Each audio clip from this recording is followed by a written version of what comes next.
What's up, everybody? Well, I'm here driving in the GTO on my first, I guess you could call it a day trip in a little over 2 years in the car.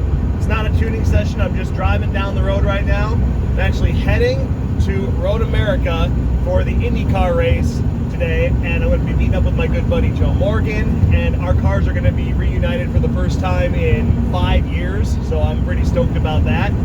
Car is running exceptional. I got all the map tuning pretty much done. She's pretty much dialed in, and you know, I never got to really drive it before with the MSD intake on it and this cam last year before I found out about the oil pressure problem, so I never got to really feel what it's like when it's got good quality fuel in it and a map that's completely dialed in. And I tell you what, from 5,000 up now, it almost feels like you're rolling into a 50 shot of nitrous. It's like it hits adds another cylinder all of a sudden, and it puts you back, and it gets loud and just primal almost, the engine. It's pretty amazing. So I really cannot wait to get this thing to a drag strip and see what it'll do.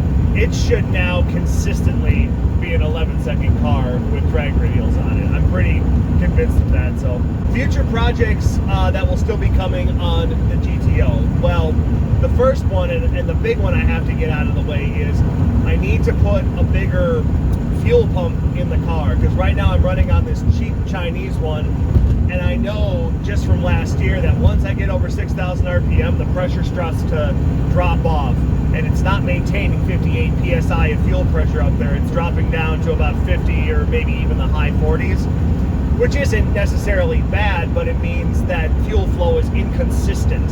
At the lower revs, the fuel rate ratios are pretty much perfect, even though the curve looks really nice, but all of a sudden it's needing to add 3%, 4% fuel at the top, and I know that's coming from it running out of fuel pressure, and it's getting less fuel than it's expecting.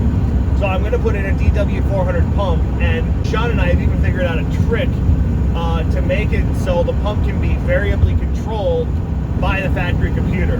Then when you have a big fuel pump in the car, you don't have to run it at 100% power all the time, and which shortens the life of it and just makes it hot, it makes the fuel hot, and none of those are good things. So if you can run it at lower loads when fuel demands are not high, it makes a fuel pump last longer.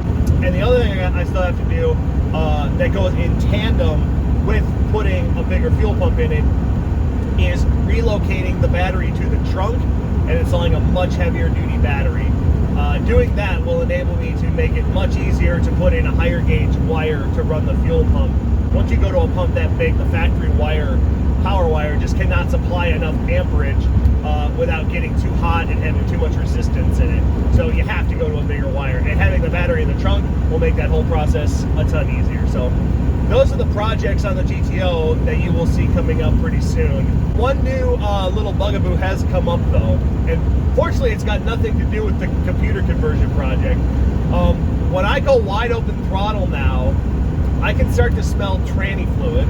It's either leaking out around the shifter housing because it bolts onto the transmission and it just got like a rubber seal, or it's leaking out the output shaft seal, and that would really tick me off because this transmission doesn't even have 1,000 miles on it yet.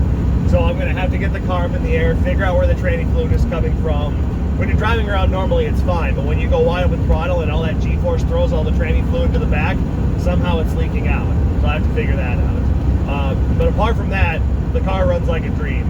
The mileage has definitely gone down with the bigger cam and the MSD intake. At 75 now, it's averaging about 20-21 miles per gallon, which is not horrible, but it's not the 26 it was getting when it was a bone stock engine. So that's just something I'm going to have to learn to live with. And on E85, it's going to be 30% worse than that. So, you know, the price we have to pay for horsepower. But enjoying the car so much, and yeah, I may even throw a little footage in from the IndyCar race today, and definitely a picture of Joe's and my car back together again for the first time in 5 years. So look for that soon. I'll give more updates as I get more projects done on the car. See you soon.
Can you feel the wind?